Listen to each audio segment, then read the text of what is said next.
I would do it. I would do it if it was the other way around. I would be doing it. But I was the way it was intended. But I was ignorant. Like I did not the first for you. I'm not trying to back out of the bet. Until the fight ended, I didn't even know that was a thing. I thought in boxing... You never knew what a TKO was? I thought in boxing you had to fall to the ground, they count to 10. And that was my argument the whole time. I did not think that was going to happen. It's pretty okay. When I was saying him getting knocked out, I'm thinking fall to the ground, count to 10. That was my whole way of thinking this entire way through it. That's what I thought I was making the bet on.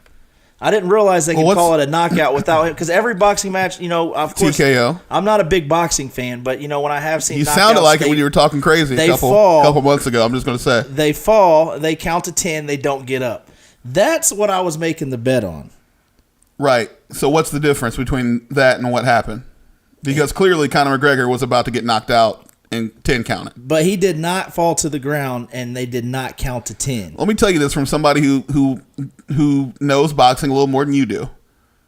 In combat sports in general, boxers and fighters would rather get 10 counted than a TKO. A TKO is worse than a knockout. Because that means you were doing so poorly that the referee said, for your safety, I cannot let you continue. That's how bad you're getting your butt kicked. All right, real quick, because we're running out of time here. We need to decide what you're going to do. Okay, so first of all, a poll question. Is a TKO a knockout? We'll ask that question. Also, another poll question. Is a TKO worse than a knockout for that person who's suffering the loss? And should Brandon have to honor his bet of you're going to do this bet? It's just a matter of if you're going to do it in the romper. I'll do it. I'll do it in the romper. But I guess we'll need to know the answer to those questions before we figure out what you're going to do. But because to me, it still applies, and I would do it. I would do it if it was the other way around. I would be doing it. The way it was intended. But I was ignorant. Like I did not the first for you.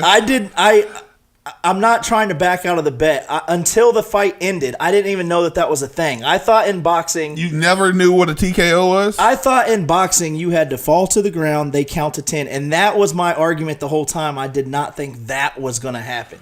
If I knew that they could call it just because he couldn't defend himself, my bet would have been a little different. I learned something from this fight. And that's the same way a lot of Conor's fights ended. If you're in MMA and you're on top of somebody punching somebody, Herb Dean will come pull you off of him because he can't continue. I get that, but how's that different? I never watched boxing. I didn't. Anytime I've seen somebody get knocked out in boxing, like if you just watch like YouTube or whatever, I always see them fall to the ground and count to 10.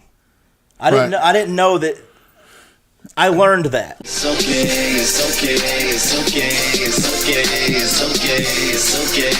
You can run and tell my city I'm on, I'm on, I'm on, I'm on, I'm on, I'm on. You can run and tell my city it's on.